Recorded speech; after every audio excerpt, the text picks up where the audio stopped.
Hacker News Network presents HNN Cast with your host, Space Rogue.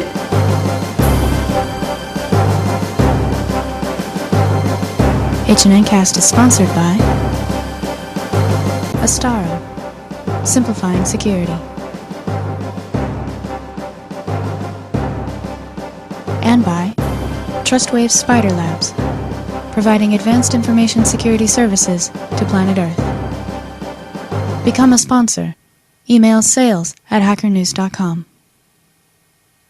This is Space Rogue for the Hacker News Network, and this is HNN Cast for the first week of February 2011.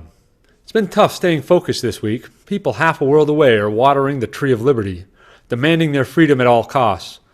We're still going to bring you the latest hacker news, and there was quite a lot of it this week, but our thoughts will be with those that struggle against tyranny. And now, our top story. We've been telling you for a few weeks now that security at SourceForge probably wasn't what it should be after an allegation back in December made by the Happy Ninjas. You remember, they published Owned and Exposed, the zine that claimed responsibility for breaching the exploit database and Backtrack Linux. Well, they also cast doubt on the security at SourceForge, and it turns out they were right. According to the SourceForge blog, admins there detected a direct targeted attack that resulted in an exploit of several SourceForge.net servers, including the CVS repositories. The attack occurred as a result of local privilege escalation, and that allowed an attacker access to additional machines. One thing the intruder was able to do was install a modified SSH package that would capture passwords. This, of course, forced SourceForge to force all users to change their passwords. To be safe, SourceForge says they will validate all packages stored on the system against known good backups. Kudos for SourceForge with going public with this information. I think that goes along with making people feel at least a little bit safer. Although I might suggest they do a package validation check on an ongoing basis and not just after a known breach. Looks like Amazon has been caught using bad password storage, at least on some of its older accounts. That flaw could allow access to accounts without actually knowing the correct password. While Amazon has not confirmed the reports, it would appear that older accounts had been converted to an all uppercase and then used the Unix crypt function. The problem with the crypt function is that it only allows 8-character passwords. If you haven't changed your Amazon password in a while, it's probably time that you did so.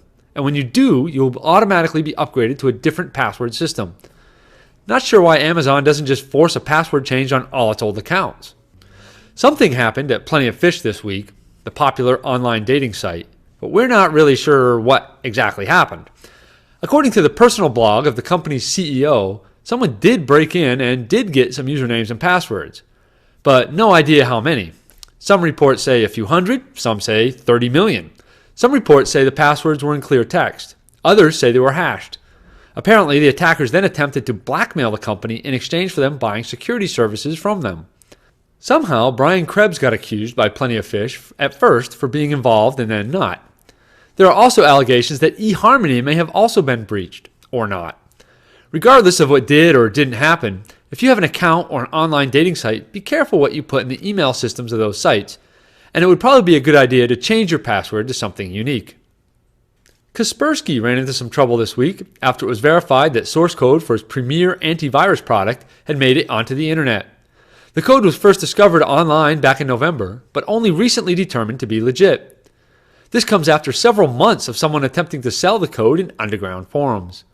While the code was for an older version, Kaspersky claimed it would be of no help to someone attempting to use it to attack current versions of the software. So little help, in fact, that Kaspersky has threatened to sue anyone who downloads it. It is thought that the leak was the work of a disgruntled employee. I gotta say, if you can't keep your own secure, how do you expect to secure someone else's? Every year at the security conference in Vancouver, Canada, called CanSec West, they hold the Pwn to Own contest. The premise is simple. You pwn the hardware, you own it. This year, it won't just be laptops or cell phones up for grabs like we mentioned last week. This week, Google has decided to make a little more interesting and has thrown $20,000 into the pot for any vulnerability that can bust Chrome out of its sandbox. This brings the total value of cash and prizes in Pwn to Own to a whopping $125,000. Talk about no more free bugs. With the Google Chrome Award being the biggest single award by far. This is interesting because this is the first time a vendor has stood behind their own product at Pwn to Own with a cash reward. Nobody else has had the guts to do that yet. Kudos to Google for stepping up to the plate and not only paying for research, but standing behind their own product. If you think you have what it takes and want a piece of that 125 grand, be sure to register early. We have the link in the comments of this week's episode at hackernews.com. If you plan to be at CanSec West this year, be sure to keep an eye out for the H&N cameras, which will be rolling throughout the con. We'll be back with more H&N Cast right after these messages. This is SciTech from Alpha One Labs. We're here with Hacker News Network, DEF CON 2010, selling our t-shirts that have the flying saucer design on them and giving out these cool flyers that have 5 different things. We call them our Swiss Army flyers. Come by our space if you're in Brooklyn, and visit at 7 o'clock, 10 o'clock, and also check out our show Ask a Hacker on Thursdays at 8 o'clock. And this is Hacker News Network. Cool.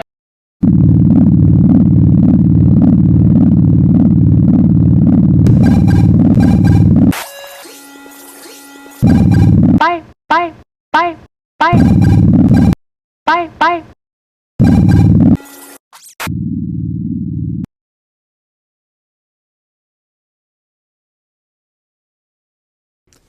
Welcome back to H&N Cast.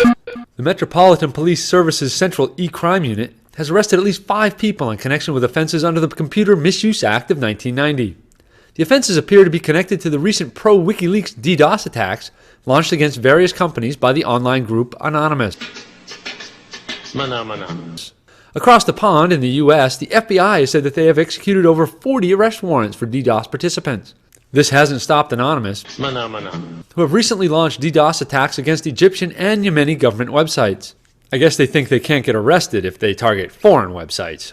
Anyway, in response to the arrests, Anonymous says that the police cannot arrest an ideology, and that these arrests were a declaration of war against the group. Declaration of war? The problem with a fragmented Borg with no central leadership is that they can do both the smartest and stupidest things at the same time. Stop. Think. Connect. Very informative. That's DHS's latest awareness contest. Create a video teaching people to stop and think before they connect. Not sure what there is to think about or when the last time I actually connected was. I think I rebooted my cable modem last month sometime, but okay. I'll give that a try next time it's 1993. Ashley Mitchell in the UK has admitted to accessing systems belonging to the Zynga Corporation and stealing 400 billion virtual poker chips worth about $12 million. He then sold some of the virtual chips on the black market for £53,000. What was a little unusual for this case is that the virtual goods were treated with the same legal regulation and protection of physical goods. Interesting, since Zynga can just cancel the stolen chips and issue new ones at basically no cost. This wasn't the first time Mitchell had been in trouble with the law in regards to online crimes, having received a suspended sentence in 2008 for defacing web pages. Somehow I suspect his sentence this time will not be suspended. If you've been wondering what Intel was planning to do with its purchase of McAfee, I think the industry has some ideas now. According to the company's chief technology officer, Justin Ratner, Intel hopes to eliminate the zero-day security hole. A laughable claim. And while Intel may be able to assist with that goal by adding some chip-level security features like they did with protected memory and memory paging, promising to completely eliminate 0 days is just not going to happen, and is either pure marketing or shows lack of understanding of just where today's threats come from. Over 150 high school teams from across the country have fought on the cyber battlegrounds of the Air Force's Cyber Patriot 3 competition. 150 teams started the competition and progressed through 3 increasingly difficult levels. Now, only 12 teams remain. Those 12 teams will face their final challenge at the national competition at the end of March in Maryland. Not to be left out, SANS has decided to start their own cybersecurity competition for high school students they are calling Cyber Foundations. Hopefully these two groups can work together and not compete for the same talent in their competitions. That's it for big news. We'll have the Quickies later. We'll be right back with Tool Time and the H&N Quickies right after these messages.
Space Rogue. That's right, it's tool time again. Usually we discuss software tools here on Tool Time, but this week we have an interesting new hardware tool. Ubertooth 1 is an open source Bluetooth testing tool. Only problem is you can't actually get one yet. The developer, Michael Osman, is attempting to fund development of the project via Kickstarter and still needs a few more backers before production can begin. A low-cost Bluetooth analyzer is definitely a needed tool in the industry. Not to mention it sounds like a hell of a lot of fun. We have the link to the Kickstarter page at hackernews.com. Now that we're done with the hardware, let's look at software. Our toolbox is full this week, so let's start with the updates. NoScript, netBIOS ShareScanner, and PacketFence have all been updated by their respective authors, as have ProcDump, Config, and TCP/View from our friends at SysInternals. Okay, now on to the new stuff. There are a lot of new tools we'd like to tell you about this week. Let's start with some bug hunting tools. NPE File Analyzer version 1.0.0.0.0.0.0.0 has been released. Whatever happened to plain old 1.0? Anyway, it claims to allow users to view and edit PE files. NPE provides functions for inspection of unknown binaries supporting analysis of sections, resources, import-export tables, relocations, TLS table, and more. It can even analyze running processes and loaded modules. It's up at the Vulnerability Database. pyOLE Scanner version 1.3 contains a bug fix, more shellcode detection, more API detection, SQLite support, OLE2 macro scan, and support for Office 2007. Sounds like it's just getting to a point that's worth a look-see. It's up at xchg.info. Haven't really heard of them before, but it's Python, so be sure to check the code before you go and fire it off, okay?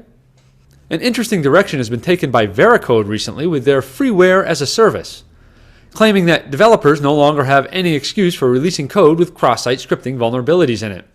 Upload your Java application and get back a free, detailed report with location and remedy information. On the one hand, we'd point out that you have to trust Veracode with the Java application to do this, but on the other hand, if you aren't already cross-site scripting free, let's hope you're not writing anything sensitive enough to be concerned about trusting Veracode with it. Okay, what's next? How about some pen tester updates? Knock version 1.4.4 is a Python script designed to enumerate subdomains on a target domain through a word list.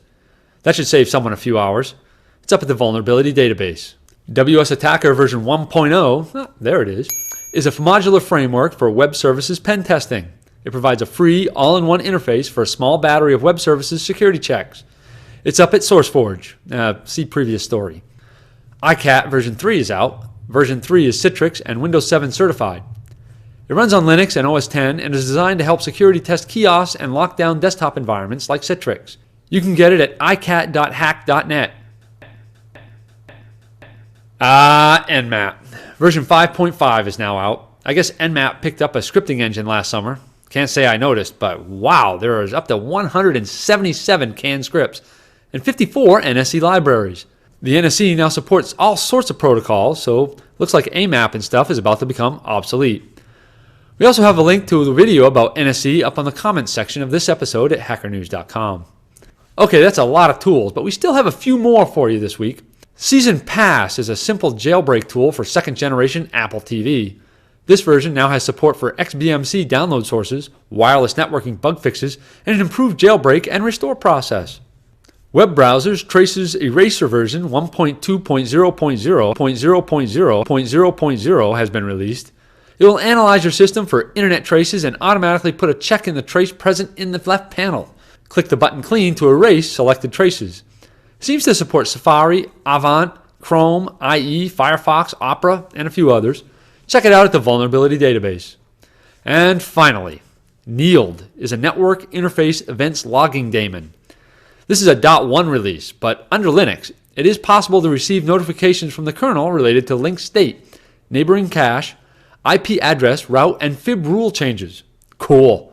Get it at the Vulnerability Database. Phew, that's it for this week's Tool Time. We hope you enjoyed this supersized edition. Join us next week for our salute to Tool Time. And now for a few quick stories we found on the net this week. Once again, celebrities can't seem to keep their passwords to their social media accounts from being compromised. This week, it was Wale Falorin, a rapper based in Washington, D.C. The compromised account sent out numerous fake tweets before Twitter support was able to regain control. Once again, the New Hampshire breach disclosure law brings poor security to light. This time, it's Hamilton Beach Brands, the maker of coffee pots and other home appliances. They had a breach of their e-commerce site and lost customer names, addresses, telephone numbers, email addresses, and credit card information. Only 24 New Hampshire residents were affected. No idea how many others or if they were even notified by the company. The 1923 Turks, a group in Turkey, had defaced over 6,000 websites last week.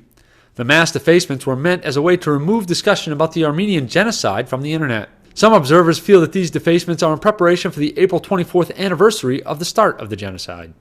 The Stuxnet story just keeps on going. Now, Russia is asking NATO to investigate. They claim that Stuxnet could have caused a Chernobyl-style disaster. Huh? What's that? Chernobyl was caused by Stuxnet? No. What the hell does Russia have to do with anything anyway? Evidently, the Russians helped Iran build their Bushner facility. I would think that if the Russians were really upset, they should have said something before now. Maybe the Iranians are blaming the Russians for building crap. And in other Stuxnet news, someone has translated the whole thing into the C programming language and posted it online. Or it might just be the rootkit parts. I'm not really sure. We have the link at hackernews.com, although I warn you, we didn't download it. Could be anything. The Security Lab AV test has now surpassed 50 million entries in its malware list. The 50 millionth piece of malware exploited an Adobe PDF hole. Naturally. Oh, and the PC computer virus turns 25 years old this month. Anyone remember the brain virus? A new security firm is trying to get some press, and I guess it's working, by offering 10 grand and a job to anyone that can deface their homepage. That's at blackbergsecurity.us. blackbergsecurity.us. 10 grand, deface homepage. blackbergsecurity.us. 10 grand, deface homepage. In other birthday news, the Electronic Frontier Foundation turns 21 this month. They'll be holding an awesome party in San Francisco on Wednesday the 16th, featuring dual core, Crash Faster, and Trash 80. Can't get to San Fran? No worries, it'll be streamed live over the internet. Oh, and there was one other breach we thought about telling you this week, but the breach was of what one website calls a charlatan. They actually have a whole list of them on their site. The breach included an email spool and other data that made it up to BitTorrent.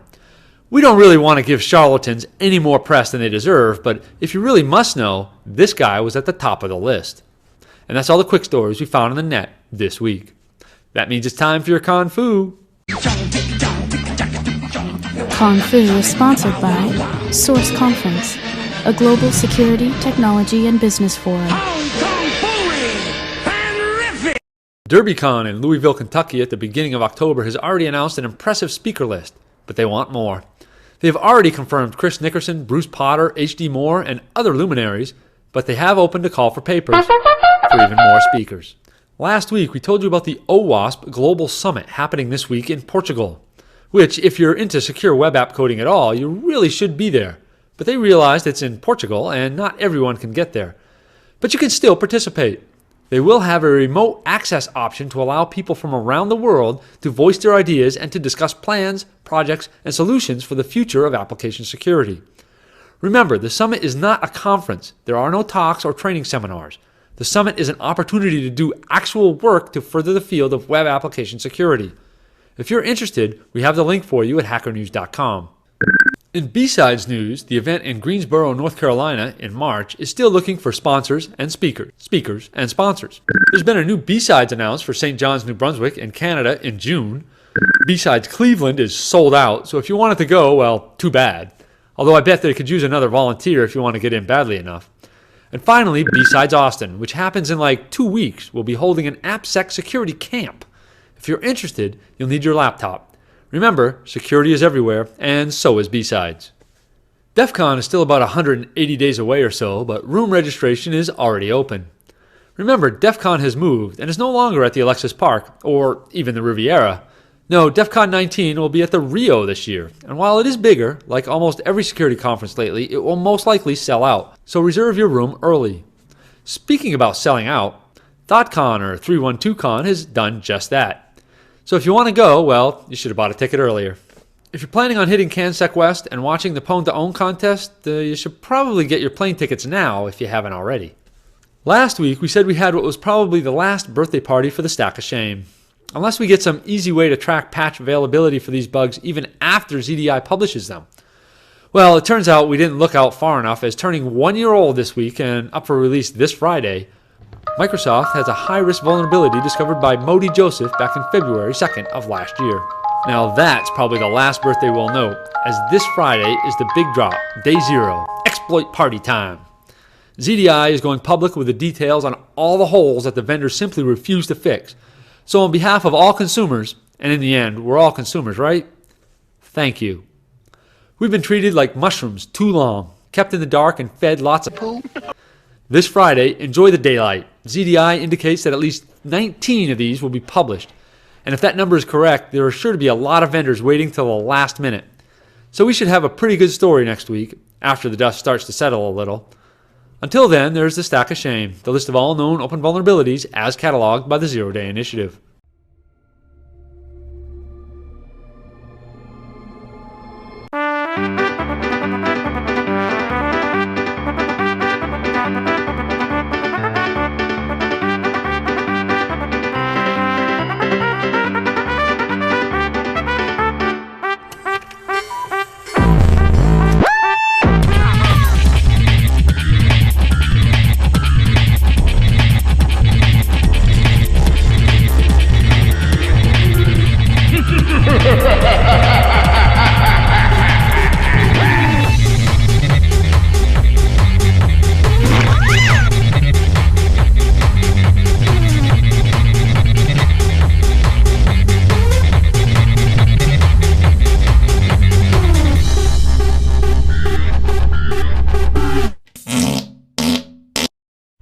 Welcome to the real world.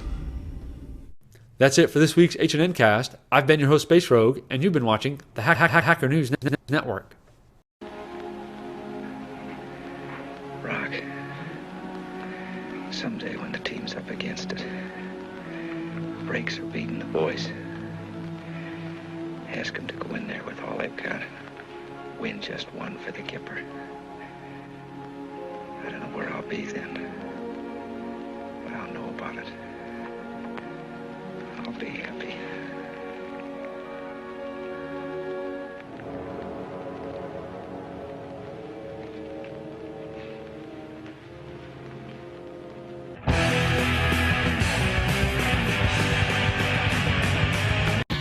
Remember, if you have any news you think we should report, send it to news@hackernews.com. You have been watching H&N Cast. This is Space Rogue for the Hacker News Network. Funny do bad things.